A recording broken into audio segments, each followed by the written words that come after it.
अरे जात पात के जौहर जानी देशवा में घोलाए हमार भैया, ए हमार भैया त जौनिया को बक बोलाए हमार भैया, ए हमार भैया जात पात के जौहर जानी देशवा में घोलाए हमार भैया, ए हमार भैया त जौनिया को बक बोलाए हमार भैया, ए हमार भैया मिली जुली जिंदगी बीतावा हमार भाई,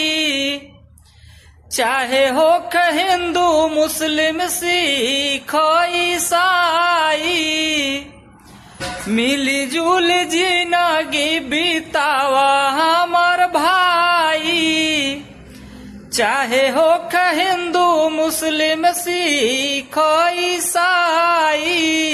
सोच समझ के बतिया मुहवा से खोलाए हमार भैया, ए हमार भैया त जौनिया को बक बोलाए हमार भैया, ए हमार भैया काहे रहेला हरदम खाली जात पात में, बोलो कमिली तोहके कैले उतपात में।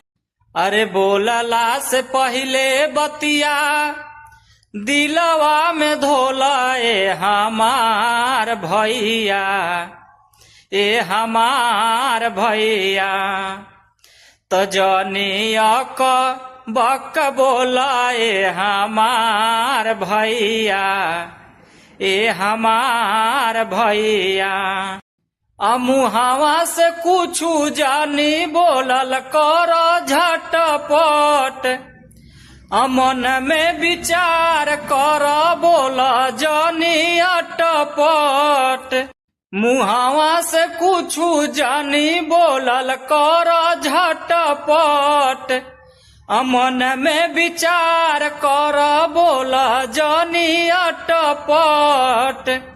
अरे कैसन लागी बतिया तनी सा टटोलाए हमार भैया, ए हमार भैया त जौनिया को बक बोलाए हमार भैया, ए हमार भैया जात पात के जौहर जानी देशवा में घोलाए हमार भैया, ए हमार भैया त जौनिया को बक बोलाए हमार भैया, ए हमार भैया त जौनिया को बक बोलाए हमार भैया, ए हमार भैया।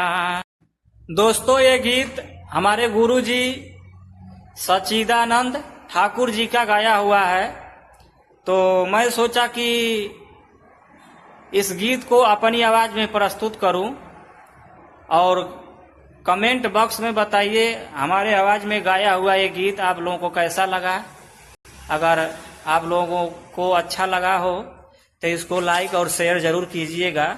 हमारे गुरुजी सच्चिदानंद ठाकुर जो खुद लिखते हैं और खुद गाते हैं, बहुत अच्छा गीत गाते हैं, तो हमको पसंद आ गया। उनका गीत बहुत अच्छा लगता है, बहुत पसंद आता है। पारंपरिक सामाजिक गीत गाते हैं, तो मैं सोचा कि मैं भी ट्राई करूं।